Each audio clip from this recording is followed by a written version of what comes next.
En uso de la palabra, diputado Ariel Rauschenberger, de la provincia de La Pampa. Gracias, señor presidente.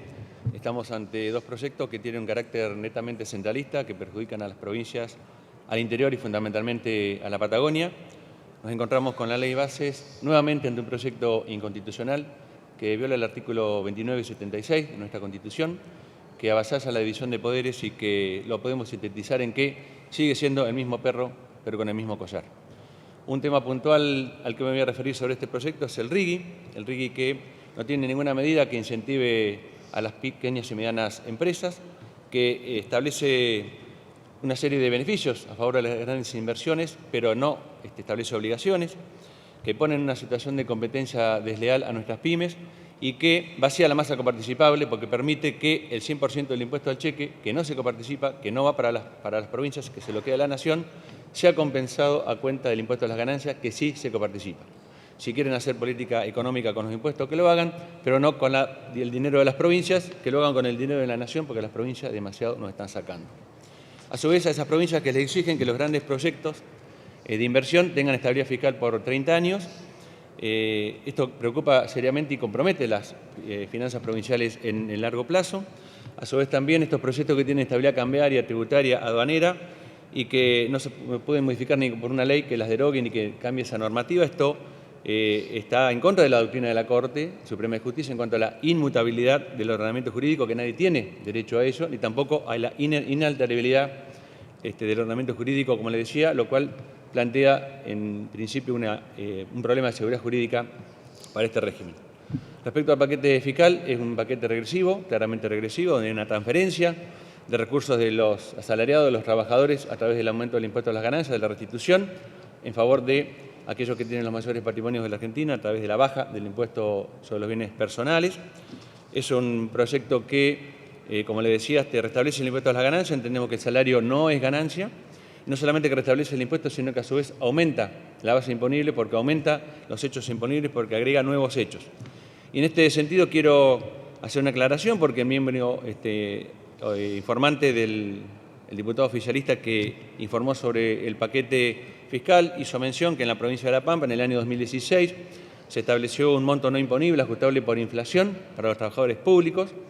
Veo que evidentemente no se ha, o desconoce el tema o no se ha estudiado, o él no ha sido el que ha estudiado el tema, porque esto fue un decreto del entonces gobernador Carlos Berna en el año 2016, que en función de estar ajustado a derecho y en base a la acordada 56/96 de la Corte Suprema de Justicia, lo que hizo este decreto igualó o adecuó la normativa de liquidación del impuesto a las ganancias de los trabajadores públicos pampeanos con la normativa que en aquel momento tenía y que sigue teniendo aún el Gobierno Nacional, el Poder Ejecutivo Nacional, el Poder Judicial y varias provincias.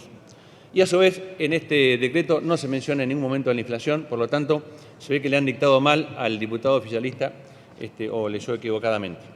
Esto, por supuesto, que generó un revuelo y en aquel momento el ministro de entonces, Duhovne, dijo que iba a acudir a la Corte para plantear la ilegalidad de este decreto. Todavía estamos esperando que el ministro vaya a la Corte porque eso no ha sucedido. Si este planteo es una represalia contra la provincia de La Pampa, que espero que no sea así, se están equivocando, porque esto va a afectar a todos los trabajadores de la República Argentina. Dicho esto, a partir de este cambio, lo que sucede es que hay una serie de conceptos que hoy no están alcanzados por el impuesto a las ganancias que pasan a estarlo. Viático, movilidad, dedicación especial, dedicación funcional, responsabilidad funcional, compensación funcional, material didáctico. Sí, a los docentes le cortaron el FONID y ahora encima le van a hacer pagar impuestos a las ganancias sobre el material didáctico. También en la diferencia entre el valor de las horas extras, entre las horas extras que se hacen los días normales y un sábado o un domingo feriados. Y esto significa que se incrementa la cantidad de contribuyentes. Y además quiero destacar porque aquí se habló de la zona fría, de la sensibilidad y de la importancia que tiene la zona fría en el caso de Tarifa, que coincidimos en eso y rescatamos esa coincidencia, pero nos hubiera gustado que la misma sensibilidad se tuviera para cuando en el impuesto a las ganancias, contemplando que hoy tiene la zona patagónica un diferencial de 22% como deducción a efectos de la consideración del impuesto, que esa deducción también se mantuviera. En este proyecto eso se está eliminando, esto es un claro ataque a la Patagonia. El funcionario nacional, cuando vino a explicar el proyecto, le preguntamos por qué esto, nos dijo que era porque el Gobierno Nacional entendía que había que pagar el mismo impuesto, se viva donde se viva. Esto es de conocer el interior, es de conocer la realidad de nuestra zona patagónica, la rigurosidad del clima, las distancias, un mayor costo de vida que implica un mayor salario. No quiere decir que ese mayor salario tenga que pagar mayor impuesto, porque esto no es un beneficio, sino que es un reconocimiento. Señor presidente, las guardias en el sistema de salud pasan a pagar el impuesto a las ganancias.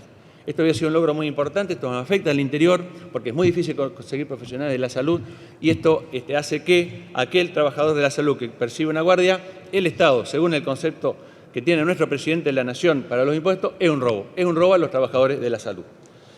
Quiero también decirle, señor presidente, que estos cambios que hacen que en La Pampa 9.600 pampeanos se habían beneficiado con la medida tomada el año pasado, ahora son 13.400 los pampeanos que van a pagar el impuesto a las ganancias como consecuencia de todo este conjunto de medidas. Pregunté, diputado, por favor. Sí, quiero terminar también, señor presidente, fijando en la posición de nuestro gobernador. Desde la provincia de La Pampa consideramos que el salario no es ganancia. Le decimos a los gobernadores que sus diputados van a votar el impuesto, que esto no soluciona el problema fiscal porque es neutro o negativo a los efectos de la recaudación y que a su vez nos perjudica a las provincias doblemente, las que no transferimos la caja jubilatoria, porque el impuesto a los bienes personales está en un 7%, va directo a las cajas provinciales. Señor presidente, respecto al monotributo se reformula para que no sea tan barato, dijo el funcionario nacional. Y esto resume claramente la posición del Gobierno en este sentido y lo reafirma cuando los aumentos más altos en las cuotas mensuales son para las categorías más bajas. Señor presidente, me votaron para defender los intereses de mi provincia, por eso no puedo acompañar estos dos proyectos. Gracias. Gracias, diputado.